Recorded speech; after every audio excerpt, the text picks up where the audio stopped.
She had met many dangerous men before, but none like this.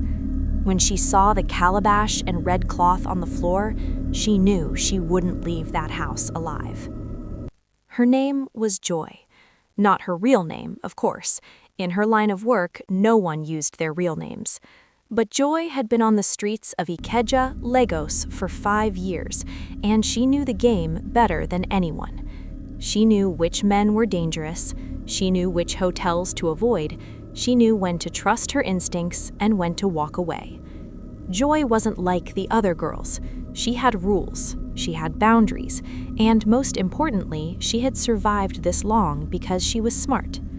At 27 years old, she had seen poverty push her into this life, but she had also seen enough money to almost get out. Just a few more months, she told herself. A few more clients and she would have enough to start that small shop in Aba, go back home, and leave this life behind forever. But destiny had other plans. It was a Friday night in December. The streets of Allen Avenue were busy with cars, music pumping from nightclubs, people laughing and drinking. Joy stood under the dim streetlight in her usual spot, wearing a short red dress and heels. She had already turned down 3 men that night.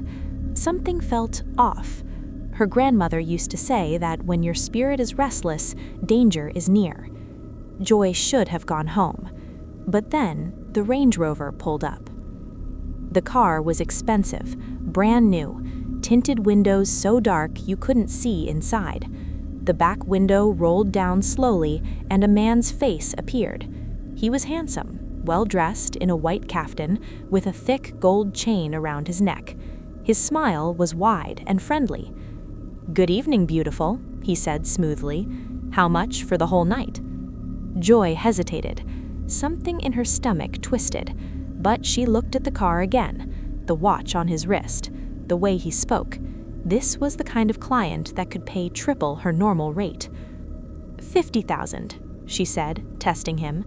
He laughed. 50? I'll give you 200,000, but you come with me now, no questions.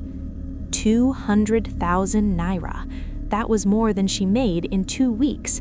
That was enough to finally leave Lagos. Her instincts screamed at her to refuse, but her desperation screamed louder. "Where are we going?" Joy asked. "My house in Lekki. I'm having a small party, just a few friends. You entertain us, you get paid, everyone is happy." Joy looked into his eyes. They were calm, confident, normal. "Okay," she heard herself say. The door opened and she got in. That was her first mistake. Inside the car, there were 2 other men in the front seats. They didn't turn around, didn't greet her. They just stared ahead as the car pulled into traffic. The man beside her offered her a drink, champagne in a glass. "To a profitable night," he said, clinking his glass against hers. Joy drank. It tasted sweet, too sweet. Within minutes, her head began to spin, her vision blurred. She tried to speak, but her tongue felt heavy.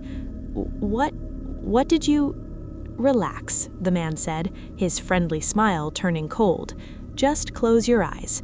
When you wake up, everything will be over." Joy's last conscious thought was a prayer. "God, please, not like this." Then darkness swallowed her whole.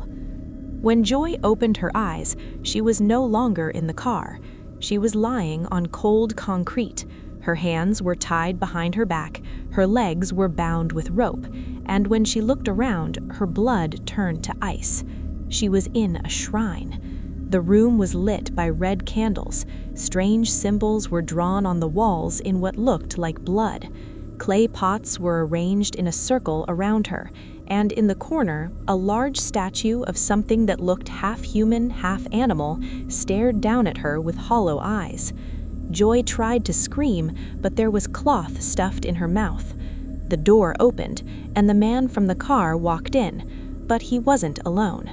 Behind him were 4 other men, all dressed in black. They carried bowls, knives, and a white rooster that clucked nervously. "Ah, you're awake," he said, kneeling beside her. "Good. The Babalawo said you needed to be conscious for it to work." Joy's eyes widened in terror. She thrashed against the ropes, but they were too tight. "You see," the man continued, almost conversationally, "business hasn't been good this year. My investments are failing, my partners are leaving me, so I consulted a powerful herbalist, and he told me what I needed: a sacrifice, a woman from the streets, someone no one would miss." Tears streamed down Joy's face. "Don't feel bad," he said, standing up. "Your death will make me a very rich man. And really, what were you doing with your life anyway? This way, at least your existence will have meaning." The other men began to chant in a language Joy didn't understand. They lit more candles, they poured liquid from the clay pots on the floor. The man picked up a knife. The blade gleamed in the candlelight.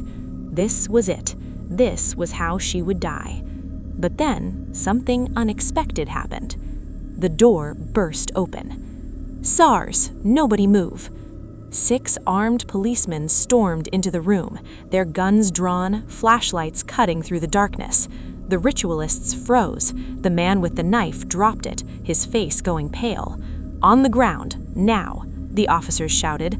As the men were forced to their knees, one of the officers rushed to Joy and untied her. She collapsed into his arms, sobbing, shaking, unbelieving she was alive. "You're safe now," the officer said gently. "You're safe." Later, at the police station, Joy learned the truth. The man who had picked her up was a businessman named Chief Emeka Okoli. He was well known in Lagos, respected, wealthy, but he had been under investigation for months. 3 other women had gone missing after being seen into his car. Their bodies were never found. But this time he made a mistake.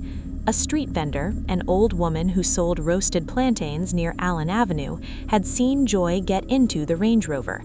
She had written down the plate number because something about the car made her uneasy. When Joy didn't return by morning, the woman went to the police, and because of her, because of one old woman who decided to pay attention, Joy was saved.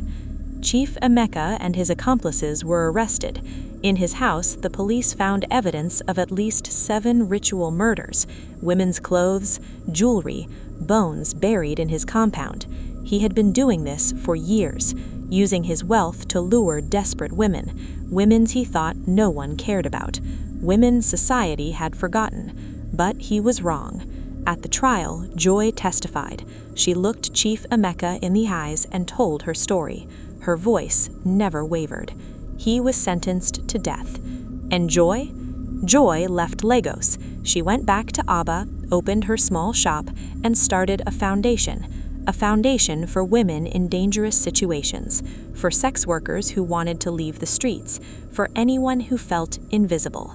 She called it the Second Chance Foundation, because she understood something many people don't.